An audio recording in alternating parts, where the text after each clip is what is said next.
this morning. Sandy is on the move. And we're keeping you ahead of the storm and its impacts. I came back from an NFL game on a Sunday afternoon and looked at the American model. We're all looking at it here at the Weather Channel thinking, this can't happen. And it's taking this monster hurricane into the coast north of North Carolina. It's going to get a lot worse, Mike, and it's going to be worse than Irene. That's a given. The residents of Point Pleasant Beach were fully aware that this was going to be a bad, bad storm. We're just trying to get out of harm's way.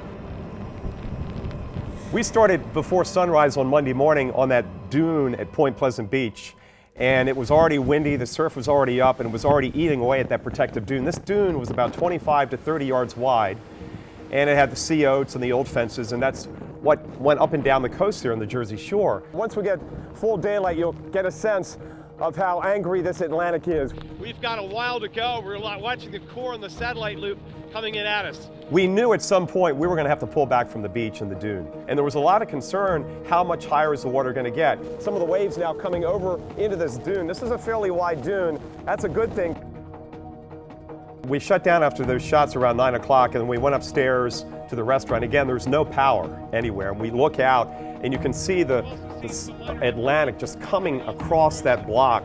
And that's just one of the pieces of debris, a lot of debris coming around the bend. What you could see is all this white foam, and that's how you could see the water, and you're just, oh my gosh, the whole block inland is just underwater. And now we're a block to a block and a half inland, and look at the surge at high tide here. Boy, that dune that we were standing on the day before, that whole dune system, it is gone. I mean, it's like it never existed. It was wiped clean. Sand is all the way in, blocks inland. And the beach has moved inland. You go 2 blocks, it's all sand, and from there, it's 5 blocks of Atlantic that didn't get back into the Atlantic where it should be. We saw something happen we've never seen before, at least in recorded weather history. We have a hurricane hit a spot here on the Jersey Shore, and then 9 days later, we have a nor'easter and a snowstorm. You know, that has never happened.